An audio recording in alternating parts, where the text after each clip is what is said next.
Hello po sa inyong lahat mga ka-crypto. Ako po si Pinoy Crypto Trader at sa video na ito ay atin mong pag-uusapan ang tungkol dito sa isang napaka-reliable daw or maaasahan na indicator sa pagtukoy kung ano ang magiging sunod na market direction. Yan, ang sabi po rito ay here's a reliable ETH BTC indicator for identifying the next market direction. Kaya yan mismong ang trading pair na si Ethereum at saka Bitcoin ang tinutukoy po rito na isang maaasahang indicator. At ipapaliwanag po ng isang crypto expert yan. At yan po ang siyang ating pag-uusapan sa video na ito. Pero bago po tayo magpatuloy, ay nais ko lamang po munang bigyang linaw ang aking disclaimer kung saan ang nilalaman po ng video na ito ay hindi po ito isang financial advice. For education and information purposes lamang po ang layunin nito. Yan, sabi rito ay Benjamin Cohen, CEO of Into the Cryptoverse ITC, points out a reliable indicator on the ETH BTC chart that can help investor gauge the next direction of the altcoin market. Ayan. Ang crypto expert po na ito ay walang iba kundi si Ginoong Benjamin Cohen. At siya po mismo ang CEO ng Into the Cryptoverse or ITC.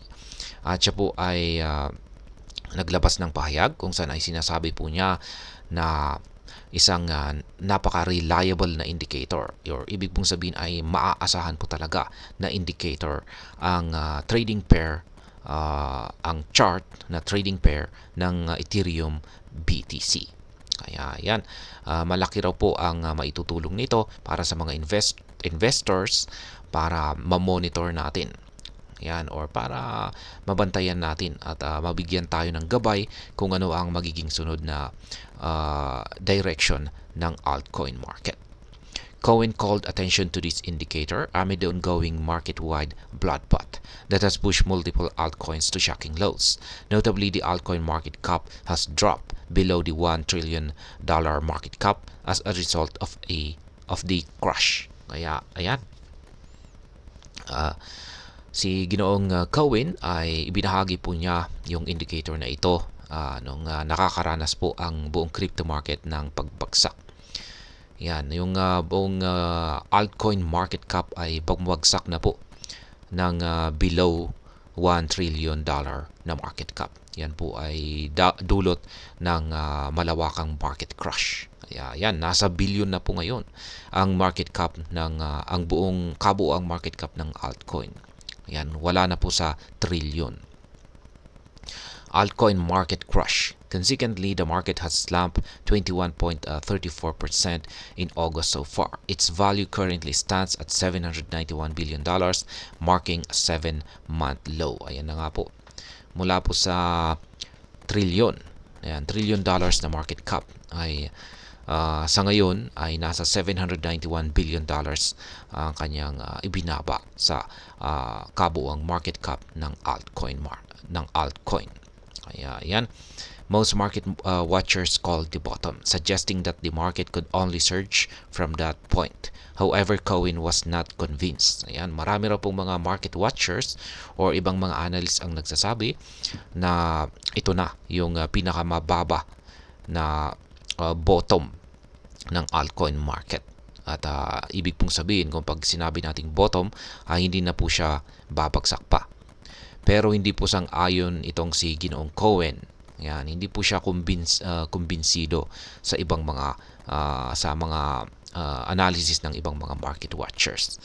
The market veteran warned that the dip at the time could lead to steeper declines. He based his argument on the ETH BTC chart, which gauges Ethereum's performance against Bitcoin. Ayan na nga. Ang dahilan kung bakit hindi po naniniwala itong si Ginoong Cohen na ito ang bottom ay dahil po sa kanyang basihan na chart kung saan ay ang trading pair ng Ethereum at saka Bitcoin na siyang nagpapakita sa performance ni Ethereum against kay Bitcoin. Kaya ayon sa kanya ay dahil dito ay magpapatuloy pa sa pagbagsak or market crash ang altcoin market. Whenever the Ethereum BTC ratio increases, it suggests that Ethereum is outperforming Bitcoin. However, a decline indicates an Ethereum slap against Bitcoin.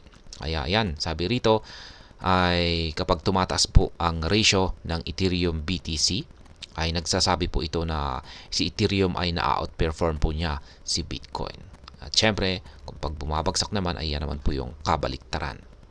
A crucial indicator in the ETH BTC ratio. Kaya ito po yung tinutukoy na mahalagang indicator ni Ginoong Cohen, yung ratio ng Ethereum BTC trading pair.